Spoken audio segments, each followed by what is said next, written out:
a plantain. Plantain is a really unique species.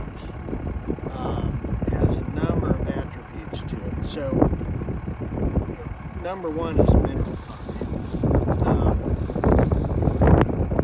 We feed cattle mineral, and if you look at the label on cattle mineral, it usually salt, so number one ingredient.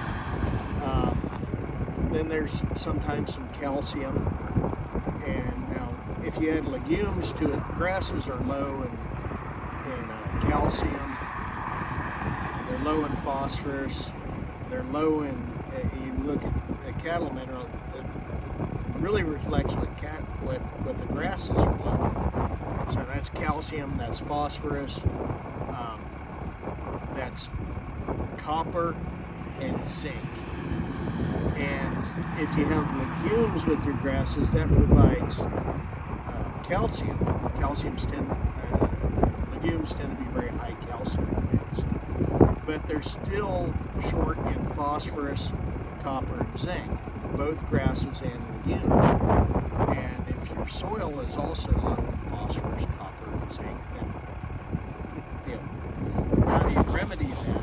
You can't have it in your plants if it's not in your soil. But even if you have plenty of phosphorus, copper, and zinc, grasses and legumes tend not to accumulate. So that's why we have it in our mineral mixtures. And Yep. so mineral mixtures, number one, it's expensive. And number two, minerals in a bag are essentially ground up rocks. What's the bio of it? We don't eat ground up rocks. We want to get, instead of having it in oxides or sulfates or other inorganic forms, we would prefer to have our nutrition in the form of organic foods found in plants or animal products, whole foods, natural foods. Same with livestock. It's just more bioavailable, and there's also cofactors that are involved when you have natural compounds.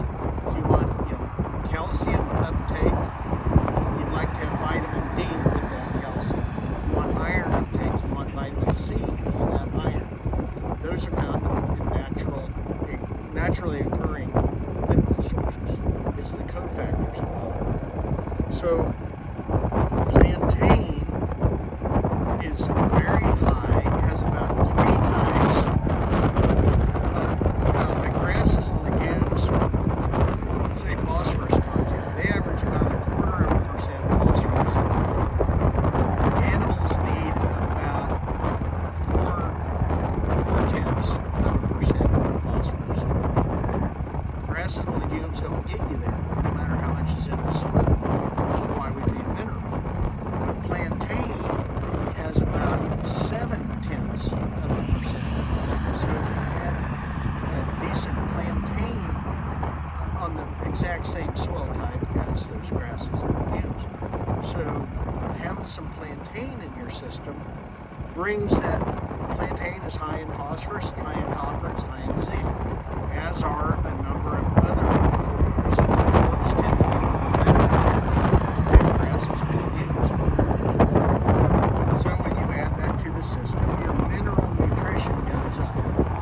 And that also tends to cycle back in your manure and enrich your soil and add mineral content to your system. Plantain also, as you can tell, I'll get out of the sun here, but you can see it's green, it's photosynthesizing, it's having root exudates when our worm seeds and grasses around it are dormant. So root exudates are they're literally the lifeblood of the soil. That's what's nourishing microbes, the same microbes that are creating soil aggregation, the same microbes that are dissolving rocks and making mineral compounds available over time. So you're getting a cool season component that's compatible compatible with the warm season grasses here. And it's complementary, extends that period of photosynthesis. Warm season grass monoculture, you're looking at 4 months of photosynthesis. But you can see that if we were above freezing right now, that would be photosynthesizing and providing a little bit of root exudates to keep your soil microbiology alive. Plantain also has this incredible ability to grow a deep taproot through the most compacted soil.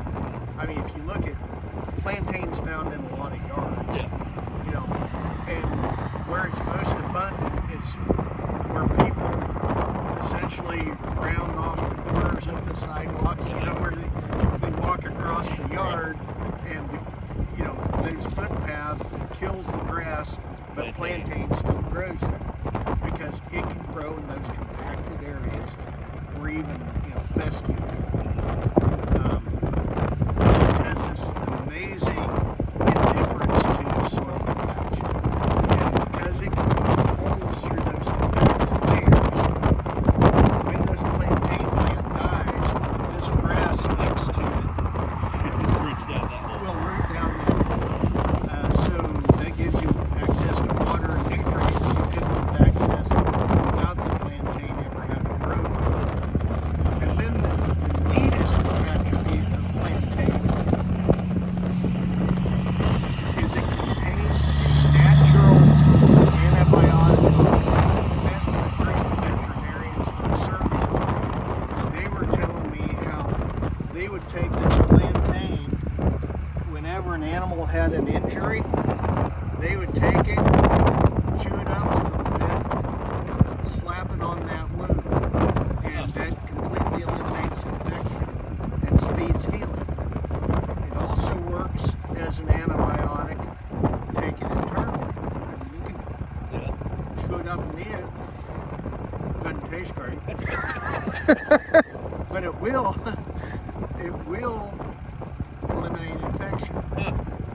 And it is very nutritious aside from that, but it eliminates infection. But that's not even the wait, just wait. If you order before midnight tonight, there's more. And it's not a free ginseng knife. It's a natural, that antibiotic ionophores like Rumensin and Movitec are a class of antibiotics. They're antimicrobials. The antibiotic in plantain kills the archaea bacteria that produce methane in the root. Now that's in the, you know, we talk about, you know, belching cows or farting cows, which is a complete misconception. But cows belch methane, and that's a greenhouse gas. But for the rancher, methane burns. It contains energy, and when cows belch methane, that's feed energy that's going into the atmosphere. If you can eliminate that methanogenesis in the rumen, you gain good measure of feed. That's how rumens do Movitec. They kill the methane producers. Now there's synthetic compounds that have some negative effects in the animal. Plantain does the same thing. It's a natural ionophore, and about 10% of the diet as plantain is the sweet spot where you kill those methane producing bacteria but don't hurt any of the other bacteria. Feed efficiency goes up. Your feed efficiency goes Way up. up. It's environmentally, and so about 10% of the diet is plantain. You get a big boost in feed efficiency and animal gain, and some environmental benefits. In addition to compaction alleviation, the extended period of photosynthesis, and the natural mineral content. So when I talk about boosting biodiversity, it's not just about tons of yield. It's about all these other little benefits that you